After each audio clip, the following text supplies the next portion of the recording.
Aí a gente chega para esse paciente e de repente chega com uma determinada técnica de planejamento do ano, de metas. Imagine só o quanto a gente vai desencadear mais ainda esse planejamento de metas, vai bater bem forte nessa crença de incapacidade. Eu vou ver essa crença? Não, muitas vezes ela está encoberta por essas estratégias. Então o paciente, ele vai usar dessas estratégias e aquele paciente que é ansioso, ele vai ser o quê? Mais ansioso.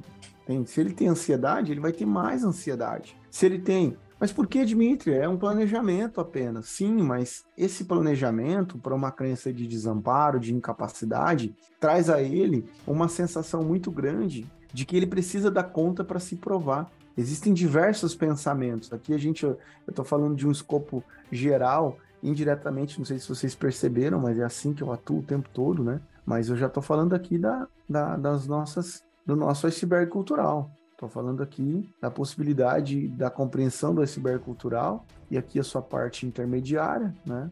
Onde nós temos a possibilidade aqui de entender e a nossa parte, aqui embaixo nós temos a nossa crença central, né? Que é onde está aqui a nossa crença central. Então, esse paciente, aqui nesse iceberg cultural que a gente acabou desenhando aqui, meio que quase sem... Eu quero que vocês visualizem ele, né? Então, primeiro, deixa eu colocar mais didático aqui para vocês.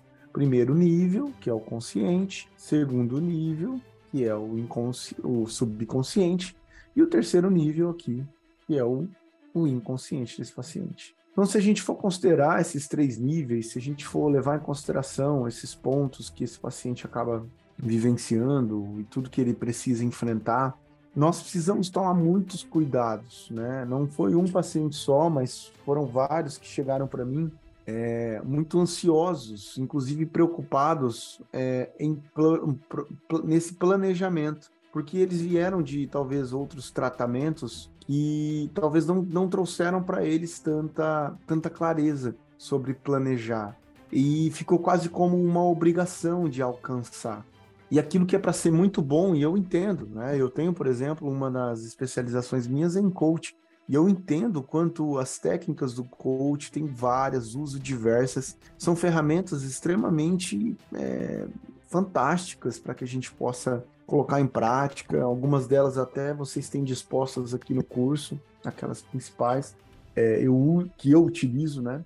Coloquei aqui para vocês, mas o que eu quero que vocês entendam é que, de certa forma, existe, então, um olhar que ele precisa de um certo cuidado, porque dependendo da técnica que você pode colocar para esse paciente, você vai potencializar ainda mais as estratégias compensatórias dele, comportamento de segurança. Você vai fazer com que ele tenha mais pensamentos persecutórios, preocupados, ansiógenos, dentre outros que vão gerar nesse paciente um nível de desgaste muito grande. E esse nível de desgaste, ele faz com que você realmente, ao invés de ajudar o seu paciente, você acaba, de certa forma, potencializando nele um desgaste, potencializando nele um nível de insegurança, um nível de fortalecimento dessa crença de incapacidade.